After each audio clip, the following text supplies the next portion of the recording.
Hello, Sam Owens here, and I'm going to introduce you to RVing. I know a lot of people out there are interested in just what is it all about. I see RVs all over the highway and they look like they're going somewhere and having fun. So this is devoted to folks that don't own a RV but are wondering what do you need to know in order to get into it? Well, the first thing you got to do is figure on what style RV or camping equipment do you want. Now, I'm going to show you our 36-foot Fleetwood Pace Arrow motorhome. It has 3 slides and it's gas, and you're going to see that aspect of selecting an RV. This is what is called a Class A RV. There's other classes, and I'm sure you can go online and find other folks that will introduce the other classes of RV. So, first off, the 36-foot motorhome size with 3 slides will give you the best long-range traveling aspect. You can live comfortably, and you can get into state parks. Most state parks, if you're above 36 foot, you're going to have problems. So the ideal size is like from 32 to 36. And depending on the size, the floor plan will be a little different. So you're going to see a 36 foot. And this is made by Fleetwood, as I said, and it's the model 36B if you were wanting to look it up to see a floor plan and see more information. So I'm going to give you a quick tour of some vital information that you need in order to look into RVing. Okay, and we're going to start with one thing. Figure the cost and what hidden cost you might have. Well, one of the biggest hidden costs right off the bat is going to be tires. Okay, tires, most manufacturers and RV people say 7 years is the life of a set of tires. The tires will look like brand new, and you're going to say, holy smokes, I got to buy a set of tires every 7 years. Well, if you want to be on the side of safety, you want to look into that. Now, I go a little bit longer. I'll go 8 or 9 years, and I look at the sidewalls and I determine if I'm going to go on a long trip, like from Florida to Oregon, and my tires are 7 years old. I think I would invest in a set of tires to do that, because you're going to be driving long periods of time, and probably in the summer and the heat and everything. So you have to make a judgment call on this. But when you're looking for an RV, the first thing you want to look at is the tires.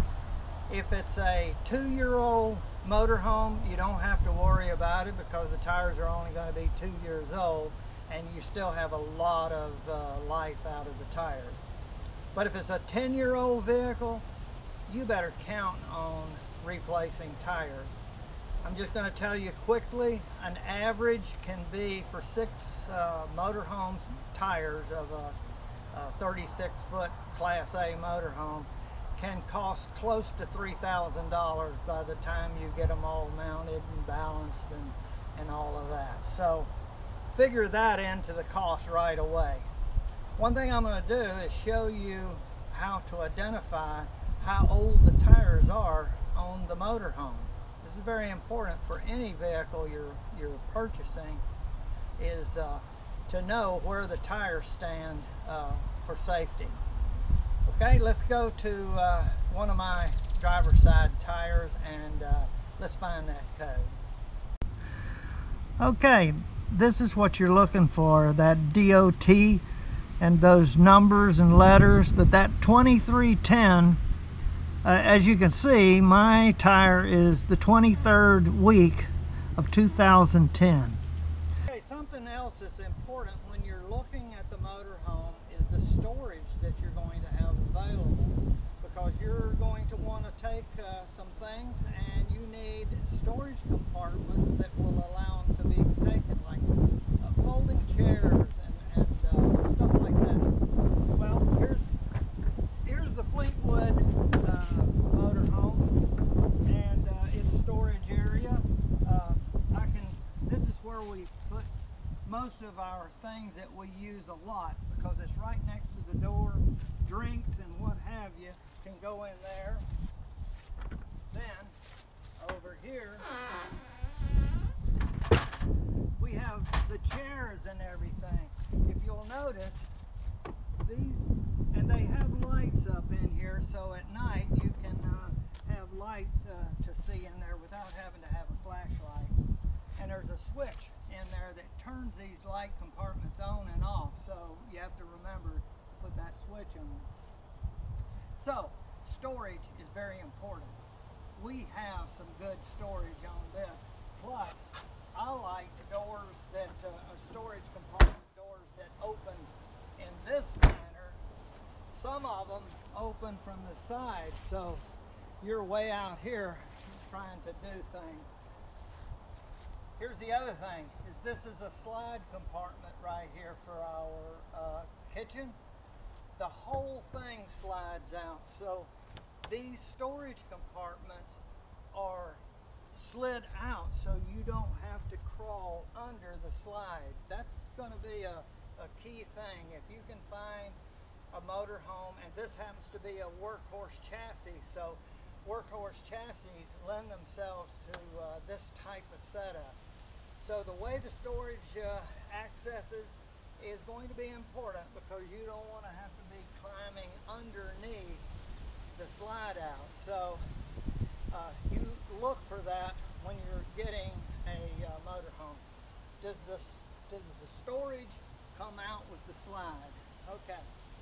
There's storage on the other side, storage all the way down the side. So this is the entrance, and I'm showing you this before we go in. For another important aspect of a motorhome is you have two sets of batteries. One set is for the chassis, that's to start the engine of your motorhome, and the other batteries, which there's usually two, are for the coach. And they work independent of each other, but with switches they can be combined. If you let your one set of batteries drain down, there is a auxiliary start that you can bring in the second set of batteries, like the coach batteries, by the push of a switch. You should know how hard and easy it is to get to your batteries. So find out where the batteries are located for the chassis, and usually the chassis will be under the hood in the front where the engine is, but the coach batteries can be just about anywhere. In this particular one, they're underneath the top step here. So you can pull this down, and I'm not going to take it all the way out. I'm going to show you that all I need to do is show you where the batteries are. You see three caps there are 6 volt. Each one of these is a 6 volt battery. So you need to know, do you have 12 volt batteries or 6 volt batteries? What they do is they put these two batteries in series to make 12 volts, and this seems to be the accepted way of doing it nowadays. So you don't want to not know what the voltage of your batteries are. These are 6 volt batteries, and if it were 12 volt batteries, there would be 6 of these little caps for the cells. Okay, so mine are easy to get to, and if I need to change them, and you will periodically, from 3 to 5 years you have to change the batteries out, even if you maintain them well.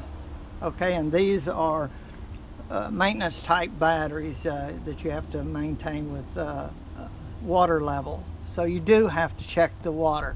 That's why you want to know what type of batteries are in the motorhome. Okay? All right.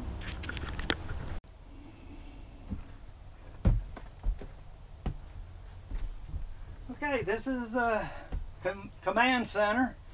There's where I drive, and I have all my controls that I need to do all my systems. And over here, for the passenger, you've got a little desk that you can work with for a computer. Also, you want to have an inverter that you can power up devices like your computer or charge equipment and anything that you need low wattage devices to work off of electricity. So a small inverter is kind of a must. Okay, there is the leveling, coach leveling controls for the hydraulic jacks. You're going to want that, and this will help when you pull into a location to help get it level, and they'll do the job. The controls, and here's that emergency start that I was talking about, which when you push this, it will connect both sets of batteries together to give you extra power if you ran your chassis battery down and you're getting ready to start. So this is a quick and easy way of an auxiliary start. So you might want to look and see if you have that feature on your motorhome. Very good. Coming on around, I even have a control here which I can go from the chassis battery to the coach battery to play the radio. So that will save your coach battery. I mean your chassis battery, so that you can start when you get ready to go. All right. Entertainment system, well, I took it out because of the old style TV. A lot of people will put a flat screen TV either over the front or something. So if you have the old style TV in there, you're probably going to have to do something. We don't worry about TV because we have the internet, and we get everything we want on our computer. So that's no biggie. Over here is what we like, is our entertainment system, which an old VCR, but we don't use it, but we power our computer up and send it through the amplifier for the sound, surround system sound in here, so we get everything we need that way. All right, come on around, and anytime you get a motorhome that's like we're about 17 years old, you want to go along the walls and feel. If you'll notice, you can see that this is moving.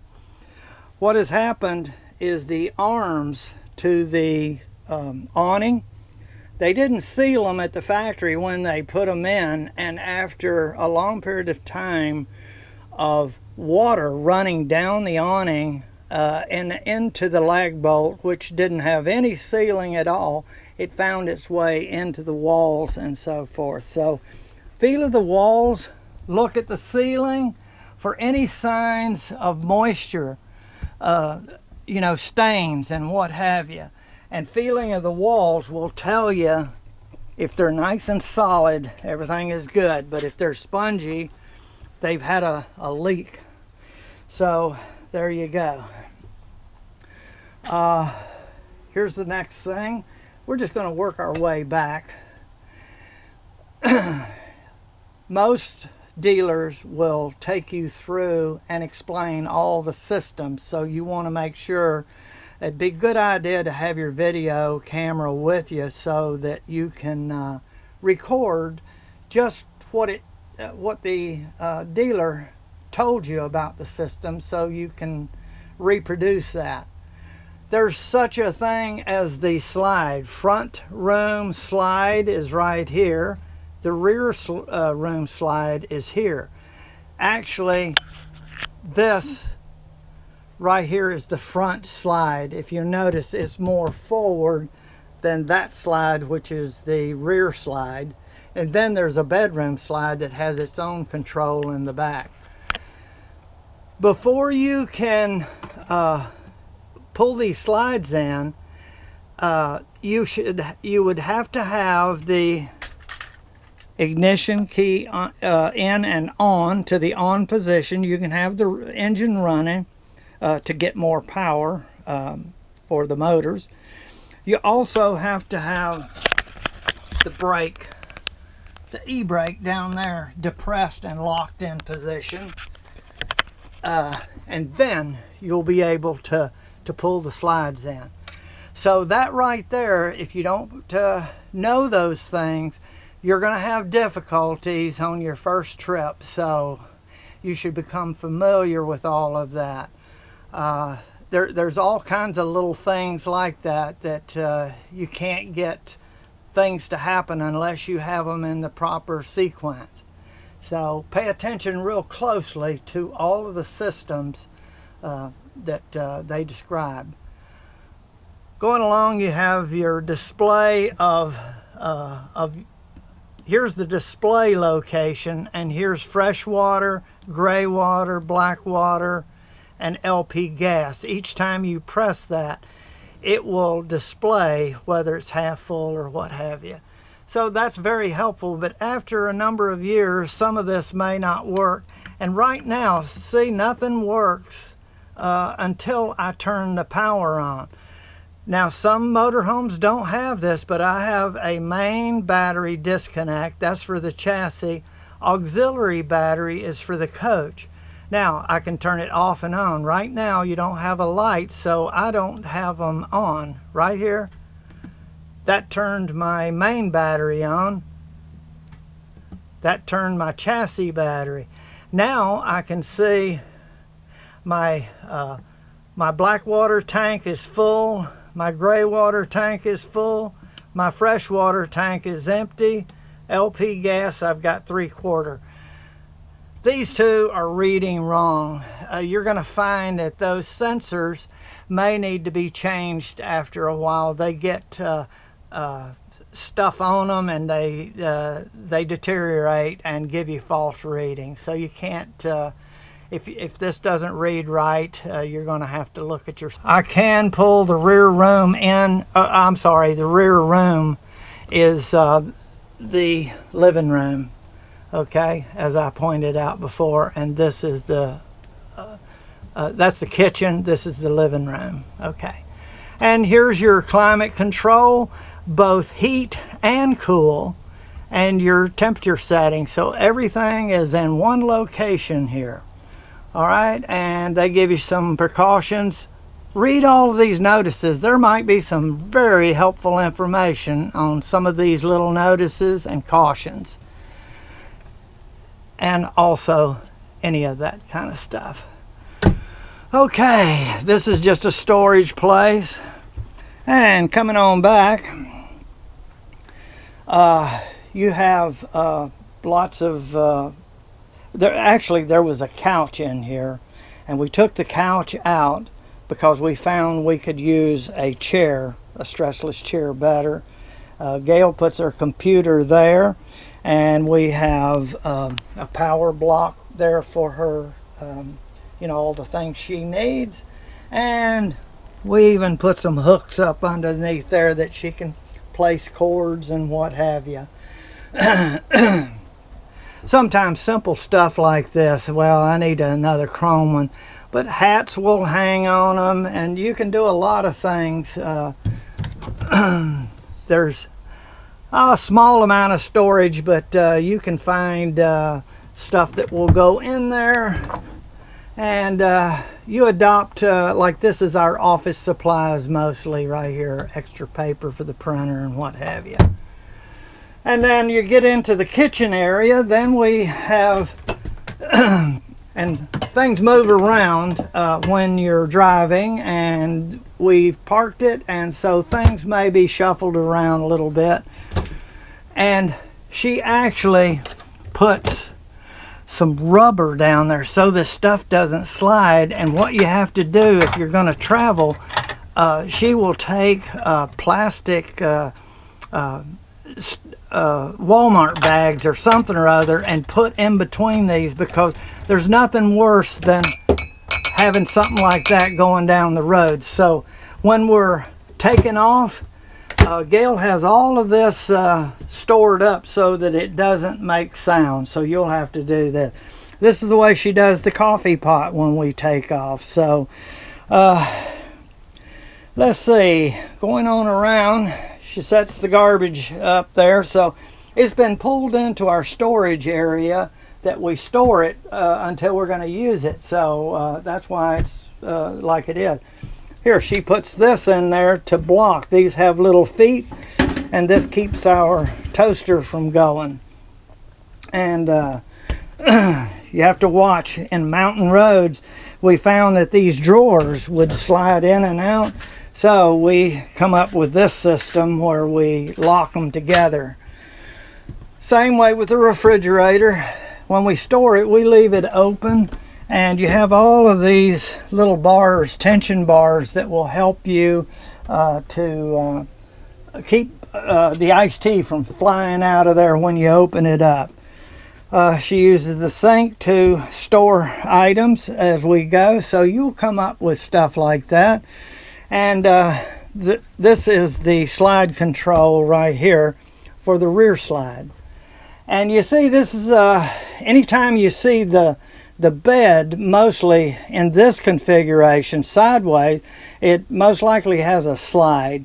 A lot of them that don't have the slide, the bed will be this way, and especially if it's a shorter than 36 foot, it won't be like this.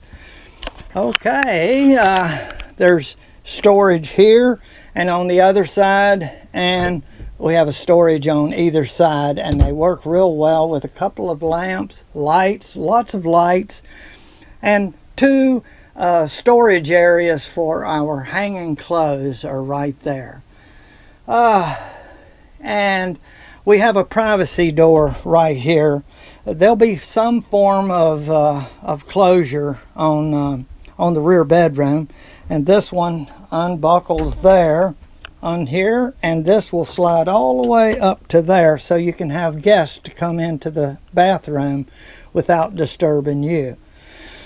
And also you have another folding door right here which blocks this area off totally from the front, but there's no bathroom in the front. So like a person going to do a shower in here, this can be closed off and be a secure area for someone to take a shower. And there's the shower, and then the bathroom. And this is I like having a separate bathroom. This allows someone to be showering and someone to go to the bathroom with a slight amount of privacy. So these are things that you want to look when you get a motorhome, is some of the features that I'm showing. Also a lot of storage and what have you. And you also want to find where your different power distribution points are. Right here, this little door, you see it blends with the furniture, or actually it's a furniture door, but it's where the power breakers are and the 12-volt fuses for the coach area.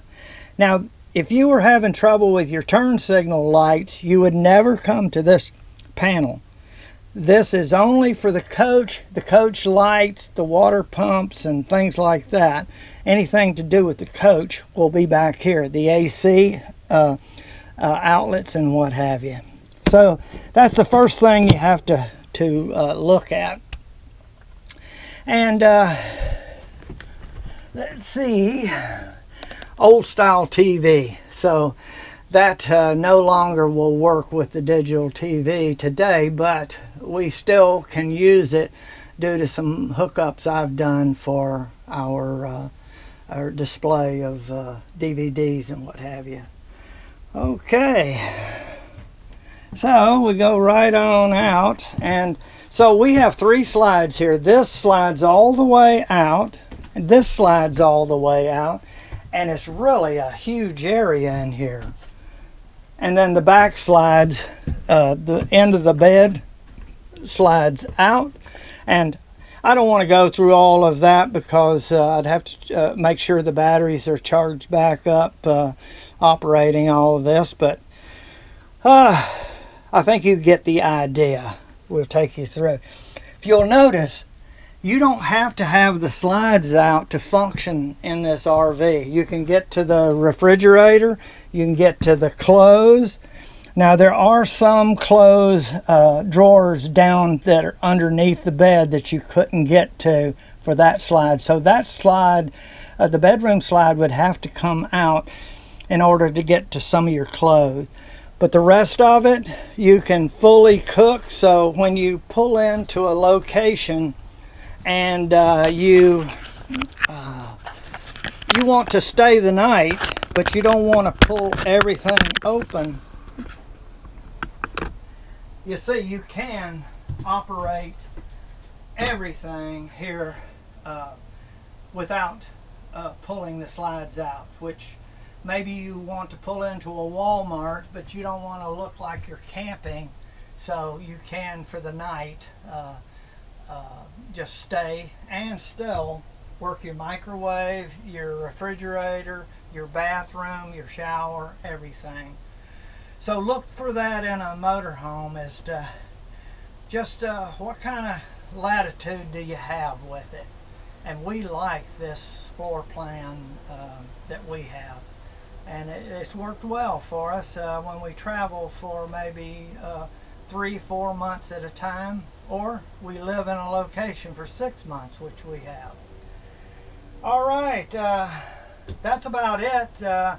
We're going to cover tow vehicles in my next video, which is another part of decision that you need to work with for purchasing your first RV. So you want to pay close attention, subscribe to my channel, because I will be building from here on out. We'll be opening these slides and I'll be showing you a lot more stuff, but we got to limit how much time we put into a video or people get bored and don't want to watch it. And make